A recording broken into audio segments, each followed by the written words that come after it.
कहा जाता है कि एक गांव था जहाँ कुदरत की बेपनाह नेमतें थीं। अल्लाह अज़्ज़वजल ने वहाँ के लोगों को माला माल किया हुआ था। गर्ज के ऐसी नेमतें जिनको देखकर इंसान अक्सर मगरूर हो जाया करता है। और सबसे बड़ी और बुरी बात ये थी कि वो सब के सब काफिर थे। अपनी शान और शौकत और दौलत पर फख्र करते थे। जो कि हर शख्स दौलतमंद था और किसी के पास भी रुपए पैसे की कोई कमी नहीं थी। वहाँ नहरें थी, बागात थे, दरिया थे। और जब इतना कुछ किसी इंसान के पास हो तो वो तो मगरूर हो ही जाया करता है। और यहाँ किसी एक इंसान के पास नहीं बल्कि पूरी की पूरी बस्ती बेतहाशा दौलतमंद थी। सवाए चंद मुसलमान घरों के वहाँ काफिर ज्यादा थे और मुसलमानों के घर इक्का दुक्का थे। उनका एक सरदार पंडित था जिसकी एक अकलौती बेटी थी और जिसे वो बेतहाशा चाहता था। वो बेटी बहुत ही ज्यादा अनापरस्त थी और अपने आप को बहुत ज्यादा ऊंचा समझती थी। वहाँ पर जो गरीब लोग थे वो सिर्फ मुसलमान थे। तमाम काफिर एक दूसरे की मदद करते मगर मुसलमानों को देखने वाला वहाँ पर कोई न था। वो बेटी अमल करके यानी काला जादू करके गरीबों को जानवर बना दिया करती थी। तमाम मुसलमान उससे बहुत ज्यादा तंग थे।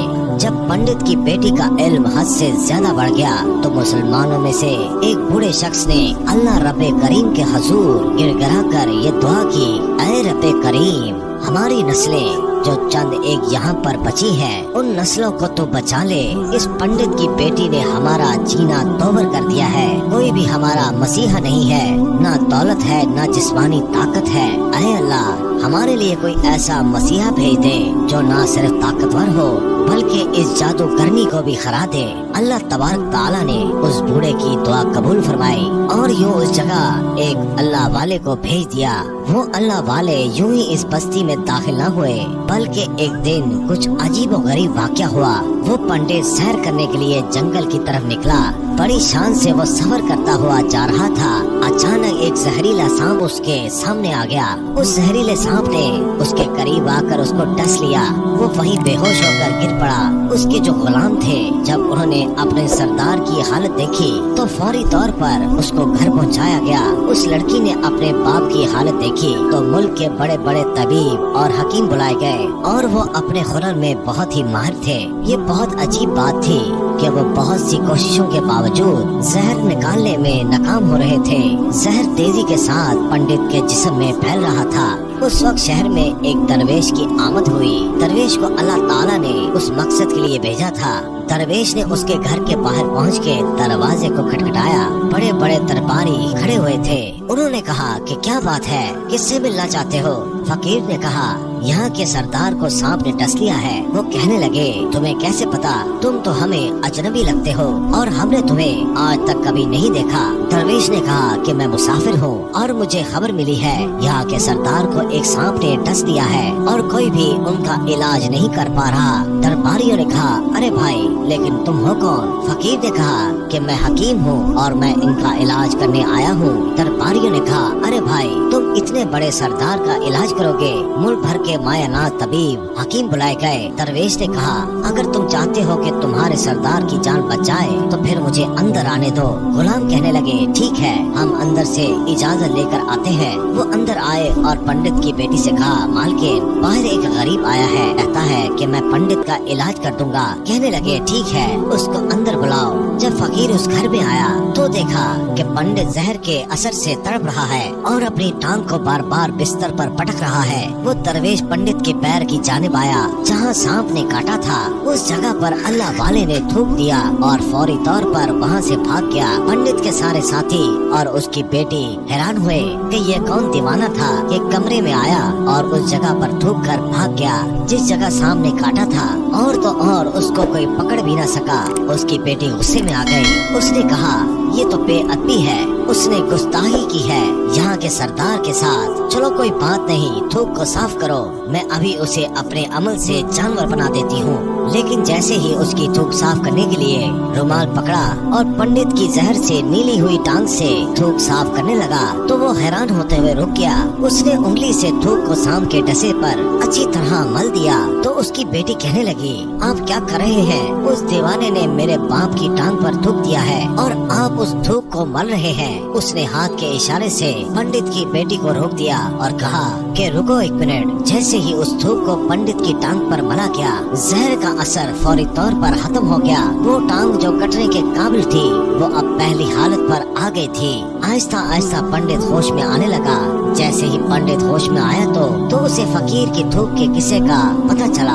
उसने कहा, अरे भाई, वो तो हमारा मसीहा है। तुम लोगों ने उसे दीवाना कहा, उसको बेइज्जत किया। वो थूक कर यहाँ से कैसे गायब हो जाएगा? अरे जाओ जाओ, उसे लेकर आओ। उसने तो हम पर बहुत बड़ा एहसान किया है, हम उसके एहसान का बदला जरूर चुकाएंगे। पंडित के कहने पर उसके सारे दरबारी उसी वक्त उस फकीर को ढूंढने निकले। चारों तरफ फैल गए, कहीं भी उस दरवेश को न देखा। फिर जब जंगल में दाखिल हुए तो वहाँ एक दरख्त के नीचे एक आदमी को इबादत करते हुए देखा। वो गौर से उस दरवेश को देख रहे थे कि ये क्या कर रहा है, ये किस तरह की इबादत कर रहा है। हम लोग तो अपने बुतों के आगे हाथ जोड़ते हैं और ये तो न जाने किसको सजदा कर रहा है। खैर पंडित का हुक्म था तो फौरी तौर पर दरवेश को पकड़ा गया और पंडित के सामने पेश किया गया। पंडित ने कहा कि आप कौन हैं और कहां से आए हैं? सबसे पहले तो गुस्ताखी की माफी चाहता हूँ कि मेरे लोगों ने आपके साथ बहुत बुरा सलूक किया, लेकिन आपकी वजह से मैं आज जिंदा हूँ। हम गुनाहगारों की आंखें आपको पहचान नहीं सकी।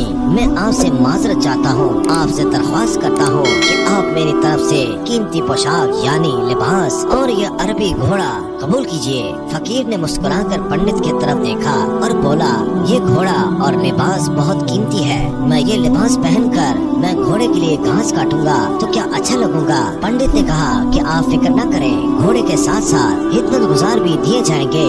दरवेश बोला, अच्छा इतना माल और दौलत और मुलाजमों के साथ मैं अपनी रहायशगाह में क्या अकेला रहूंगा?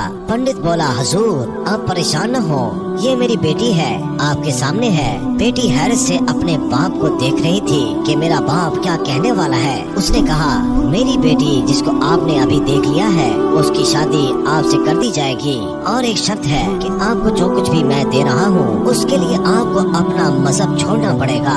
आप मुसलमान है ना, इसलिए मैं आपसे गुजारिश करना चाहता हूँ कि ये सब कुछ ले ले, अपने मजहब को छोड़ दें। फकीर ने कहा कि मुझे एक बात बताइए कि आप मुझे सब कुछ दे रहे हैं और आपने मुझे ये दुआ भी दी है कि मेरी बहुत सी औलादे हों, कि आपकी नस्ल आपकी बेटी से चले। मुझे बताइए कि अगर इन बच्चों में से किसी बच्चे को खुदा न खास्ता कुछ हो जाता है तो फिर रोना किसको पड़ेगा? पंडित ने जवाब दिया, हुजूर अगर ऐसा कुछ हुआ तो रोना तो फिर आपको ही पड़ेगा। दरवेश मुस्कुरा कर बोले, अगर ये सारा माल लेकर मुझे रोना पड़ेगा तो पंडित जी आप अपना घोड़ा और ये कीमती लिबास, बेटी और ये आलीशान घर अपने पास ही रखे। मैं बहुत खुश हूँ कि मैं एक मुसलमान हूँ। जिस रब ने मुझे पैदा किया है तो क्या उस रब के दीन को छोड़कर मैं आपके पास चला हूँ सिर्फ इन चंद पैसों के लिए? इसलिए मैं अपनी दरवेशी में बहुत खुश हूँ। अल्लाह ताला ने मुझे जिस मकसद के लिए यहाँ भेजा है बस वो मकसद पूरा हो जाए। पंडित ने कहा कि क्या मकसद है आपका? फकीर ने कहा कि यहाँ के मुसलमानों पर बहुत ही जुल्म हो रहा है, बस उन्हीं के लिए मसीहा बनकर आया हूँ। ये कहकर वो जाने लगा। पंडित ने दरवेश को रुक जाने को कहा। कहने लगा कि मैंने माल देकर आजमाया तुमको, हर तरह से जांच लिया, तुम अपने मजहब को छोड़ने पर राजी न हुए। अगर तुम यही करने आए हो तो क्या तुम्हें किसी बात का डर नहीं है? क्या तुम नहीं जानते हो कि हम कितने ताकतवर हैं और हमारी बेटी अपने अमल में इतनी माहिर है कि तुम्हें यहाँ खड़े खड़े जंगली जानवर बना सकती है? फकीर ने कहा, इसमें जानवर तो बहुत से कमजोर लोगों को बनाया है, इसको कहो कि मुझे जानवर बना के दिखाए तो फिर मैं इसका जादू मानूंगा। इससे पहले कि पंडित अपनी बेटी को मशवरा देता कि जाओ बेटी इस पर वार करो, अल्लाह वाले ने जादूगरनी पर एक फूंक मारी तो वो उसी वक्त एक बड़ी सी छिपकली बन गई। वो कुछ भी नहीं कर पा रही थी। वो छिपकली इतनी बड़ी थी कि वहाँ पर जितने इंसान खड़े थे उन सबसे ऊंचा कद उसका था। अल्लाह वाले के पास वो आने लगी, आहिस्ता आहिस्ता अपना जहर उगलना ही चाहती थी। वो जानते थे कि वो क्या करने वाली है। उसी वक्त उन्होंने उसके मुंह पर थूक दिया। थूकने की देर थी कि वो जलने लगी। वो थूक क्या थी? तेजाब था, जिससे उसका आधा चेहरा जल गया। उसका चेहरा जलकर काला हो गया। करीब था कि पूरा जिस्म जलकर खत्म हो जाए और पंडित भागता हुआ आया और उनके कदमों में गिर गया और मुआफी मांगने लगा और कहने लगा कि हजरत, इस गुस्ताखी के लिए मुझे माफ कर दीजिए। मैंने सच में आपको बहुत कमजोर समझा और आपको आपके मजहब से हटाना चाहा। अगर मेरी बेटी ठीक हो जाएगी तो मैं सच कहता हूँ कि यहाँ जितने लोग मौजूद हैं ये पूरी बस्ती मुसलमान हो जाएगी। फकीर ने कहा कि हम किसी को जबरदस्ती अपने दीन में शामिल होने के लिए मजबूर नहीं करते, बल्कि तुम लोग हमारे मुसलमान भाइयों पर जो जुल्म करते हो, हम उस जुल्म को खत्म करना चाहते हैं। हमारे दीन में जबरदस्ती नहीं है। अगर तुम्हारी बेटी इंसान बनकर सुधर जाती है तो उसको उसकी असल हालत में लाने के लिए मैं खुद अल्लाह ताला से दुआ करूँगा। पंडित कहने लगा, हाँ हाँ, मेरी बेटी अपनी असल हालत में आएगी तो वो किसी पर भी कोई जुल्म नहीं करेगी, बल्कि मैं उसके लिए दिल से माफी चाहता हूँ। अल्लाह वाले ने उस चिपकली पर फूंक मारी तो वो इंसान बन गए। फकीर के कदमों से लिपट गए और कहा, मुझे माफ कर दीजिए, मैंने आपको बहुत कमजोर समझा। वो कहने लगी कि आज मैं अपने बाप के साथ आपके दस्ते मुबारक पर मुसलमान होना चाहती हूँ और ये वादा करती हूँ और आइंदा इस बस्ती में कोई भी काफिर मुसलमान को नहीं सताएगा, बल्कि सब आपस में मिलजुल कर भाई भाई बनकर रहेंगे और सब के सब मुसलमान हो जाएंगे।